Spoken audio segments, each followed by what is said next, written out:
ہر عاشق تیار ہے غوث اعظم کا، ہر عاشق تیار ہے غوث اعظم کا، ہر عاشق تیار ہے غوث اعظم کا، کتنا حسین دربار ہے غوث اعظم کا۔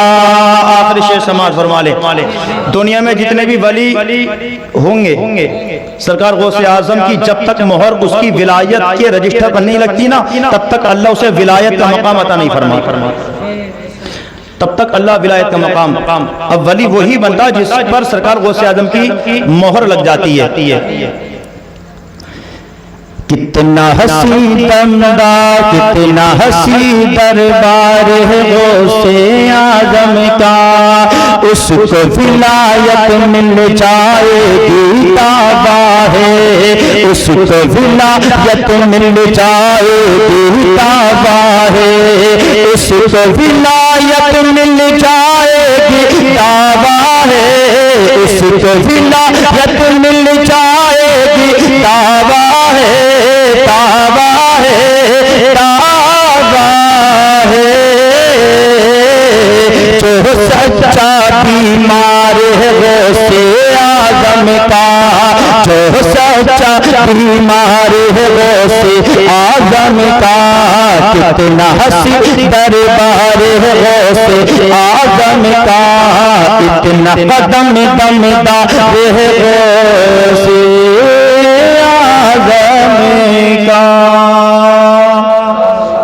کلمہ شریف پڑھیں، لا الہ الا اللہ محمد الرسول اللہ صلی اللہ تعالی علیہ وسلم۔ شاعر نے کہا گرتے ہوئے کو وہ سنبھال لیتے ہیں، گرتے ہوئے کو وہ سنبھال لیتے ہیں، علی کے لال غریبوں کو پال لیتے ہیں، گرتے ہوئے کو وہ سنبھال لیتے ہیں، علی کے لال غریبوں کو پال لیتے ہیں، خدا نے میرے غوث کو وہ طاقت کی ہے عطا، قبر سے مردوں کو زندہ نکال لیتے ہیں، قبر سے مردوں کو زندہ نکال لیتے ہیں، دل کی نظروں سے کام لیتا ہوں، ان کے دامن کو تھام لیتا ہوں، دور ہو جاتی ہیں سب مشکلیں میری جب میں غوث الورا کا نام لیتا ہوں، دور ہو جاتی ہیں سب مشکلیں میری جب میں غوث الورا کا نام لیتا ہوں۔ برادران اسلام، میں نے آپ کے سامنے قرآن پاک کی مشہور آیت الا بذکر اللہ تطمئن القلوب، جس کا مطلب یہ کہ اللہ کے ذکر سے بندے کے دل کو سکون ملتا ہے۔ یہ اللہ فرما رہا، قرآن مقدس رب کا فرمان، اللہ کہتا ہے بندے میرا ذکر کرو گے دل کو سکون ملے گا، میرا ذکر کرنے سے سکون ملے گا۔ آپ نے دیکھا ہوگا جمعے کا دن ہو، نمازی حضرات مسجد میں جب چاہتے ہیں نماز ادا کرتے ہیں، اگر وقت سے پہلے پہنچ جاتے ہیں، تقریر کے دوران بہت سے لوگ بیٹھے سو جاتے ہیں۔ کیوں سوتے ہیں؟ اس لیے کہ انہیں اس وقت سکون مل رہا ہوتا ہے۔ بندے کو سکون تب ملتا ہے تبھی اس کو نیند آتی ہے، اگر بندے کو سکون نہ ملے اس کو نیند نہیں آ سکتی، بندے کو سکون نہ ملے اسے آرام نہیں آ سکتا، اسے آرام تبھی آئے گا جب اس کا دل مطمئن ہوگا، جب اس کا دل سکون سے ہوگا تبھی اس کو آرام آئے گا۔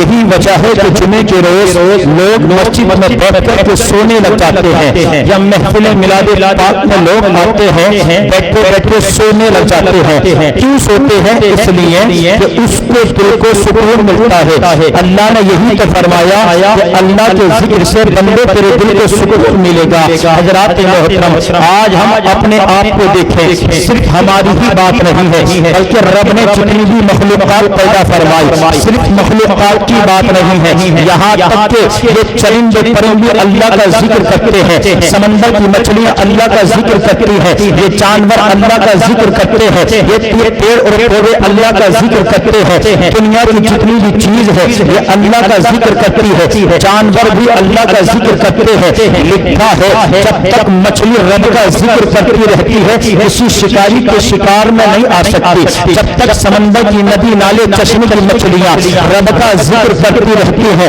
کوئی ان کو پکڑ نہیں سکتا ہے۔ مچھلی شکار میں وہی آتی ہے تو رب کا ذکر چھوڑ دے